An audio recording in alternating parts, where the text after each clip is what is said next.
Okay, so this is a video game review for Doom 3 for the PC. This game was released around 2004, and for me is just a game that's not worth your time. If you're a fan, you may as well skip this review. I'm not going to be particularly complimentary of it. Given how much I invested in this game, I felt like I got very little back. When I first played this game, I played it for about one evening before dying about a billion times and giving up. I don't know what difficulty level I had it on, but if I'd been reviewing it then, I would have given it a 2 out of 10. I installed it just the other week, whacked the difficulty down all the way down to easy and chugged through it just to see what it was all about. And I can say that while at about 60% along the game, it peaks and you start feeling pretty happy with it. What leads up to that point and what comes after it, I believe, completely ruins any meaningful gaming experience. Now, we probably all know the score with Doom. You play as an unnamed Marine who wades through the depths of Mars and then hell, killing all in his way. It's not great storytelling, but it doesn't have to be.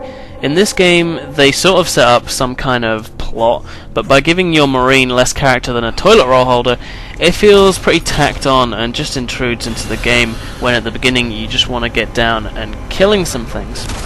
I don't mind developers trying something new, but when you make a series suddenly seem unrecognizable, then I think it's a change too many. Now, the game's main strengths are that it's got a pretty decent sound effects library. There's also a pretty impressive graphics engine, especially where lighting is concerned. Really, it helps to create a mood of foreboding, especially in the early sections where you're kind of shooting these weird kind of zombie creatures. It feels kind of Resident Evil, but it's more jumpy than scary, to be honest. Now, my big gripe with Doom 3 was just how far removed it feels from the original, and yes, classic Doom games. I never really need to do a review for those because, well, they've been done to death, and also I think pretty much everyone on the planet is in agreement that they were pretty enjoyable games. Firstly, the graphics engine will undoubtedly, given that it's in 3D, make things look slightly different. And while virtually all of the enemies and weapons from the original games return, they look completely redesigned, where once you had your weapon facing straight ahead at a perfect 90-degree angle, most of the guns now face side on, looking nothing like those ones that came before. The main theme has been changed, the main theme tune has been changed, which in my mind is tantamount to blasphemy, given how much the original tune just rocked. But by far the greatest omission I feel in this new Doom 3 game, and I say new, I just mean more recent of course, is the fact that the Marine's portrait in the HUD at the bottom of the screen has been just removed. To me, that was the icing on the cake for the original games, and while the original games, obviously the gameplay was great, I loved to see the character maniacally just over the moon upon acquisition of a new gun, or to see him take damage from hordes of surrounding demons. This is what I feel gave the original Doom games such personality.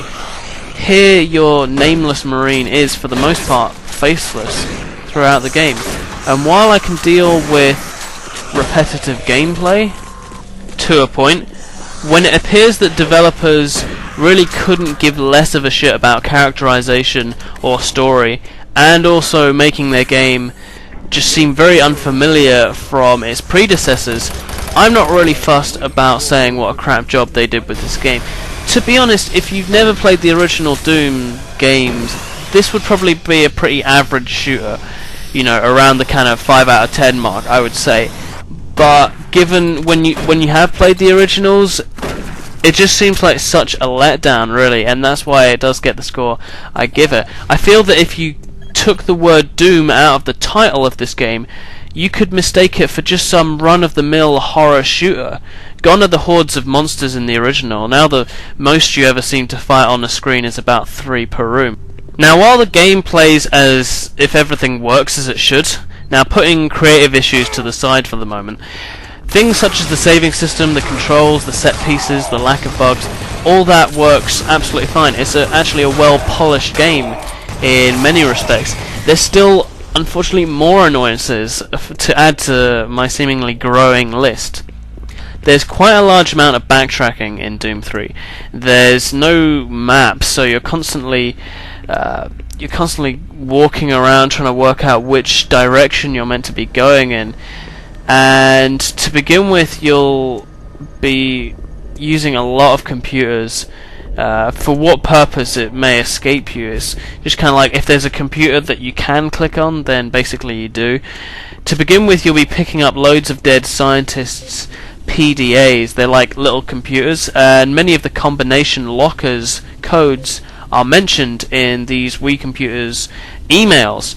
So, in other words, if you want to get more ammo or certain items, then you have to open up these combination lockers, and the codes are in the emails, as I've just mentioned. So you have to sometimes go wading through all these emails or audio logs, and it's never really properly explained to you. And while you do realize it, usually at the point where you're stressing about where to find ammo, something usually in short supply, it's still a real chore to be just, as I said, wading through these boring emails or audio logs. Yes, it's more realistic, but I don't play games necessarily for realism on the most part. It would have just been cool just to have loads more ammo just lying on the ground. The new 3D environments and detail as well as color palette make noticing ammo or items against the detailed backgrounds or crates that they rest on more difficult at first. Again, it's something that you get used to as you go through it, but to begin with it can be quite tough distinguishing certain items. What puzzled me was how the team of engineers on Mars is almost universally American. What, so a future space station research facility, there'd be like no Indian, Chinese, Russian or any other nationalities represented? Like fuck there wouldn't be. They all had virtually identical looking faces. Now, while the graphics are good, diversity clearly wasn't a pressing issue for the developers, and I remember having conversations with scientists with the exact same face as me. I know it's a little gripe, but you know, when you add it all together, it just kind of really brings this game down. Doom 3 is also not a game that will spoon-feed you anything. I found it really impersonal, though I'm sure others will like the fact that they're left to work things out for themselves. I just don't like to spend unnecessary hours working out where I'm meant to be going, or any of the other crap. On a positive note, there's usually plenty of health available on easy mode, and so should be a viable starting point for beginners. The physics engine works well also, as you can prevent an automatic door from closing just by pushing a box into its path. It's a little thing, but given how many little things mark this game down, I kind of feel duty bound to mention it in its favour. Now, while this game is kind of spooky and can make you jump, especially like me if you play such games in the dark with noise reduction headphones for full effect, I just couldn't help thinking that without like a force feedback mouse or the rumble that you get from the Xbox 360 version, I assume, that I was missing out somewhat, and it just wasn't as terrifying as when I played Resident Evil 4 on the Wii, but it still kind of does the job, I suppose. The final point I want to mention is about the game length. It's just too long, or at least it feels long. I thought when I'd killed the Guardian, just this big creature that I'm not going to show for spoiler reasons, that I was done with this game. But no, having spent the whole game shooting your way through Mars and then Hell, you go back to the Mars station and fight through the whole load of it again. They should have just cut after the Guardian boss battle, which incidentally is really dull if you don't know what to shoot. You're meant to be shooting this creature's portal above its head. It's like a little blue kind of flashing light. I was shooting the creature for about 20 minutes before I looked online and found out what I had to shoot. I just thought, what kind of boss is that? It didn't make sense to me. It was just annoying, it was frustrating, and to wrap this game up, at about 60% way through the game, when you get the chainsaw and start having some fun, I mean, who doesn't derive pleasure from chainsawing dead bodies up? I'd have given this game a 5.5 out of 10. Above average, just about. But given how frustrating and long-winded the ending is, Doom 3 has once again, like the first time I played it, and got mullered, just left a bad taste in my mouth, and as much out of frustration as the disappointment for what is a mostly average FPS, but what is such a step down from the frantic, enjoyable 2D Doom games, I'm going to give this game a 3 out of 10. And that's me.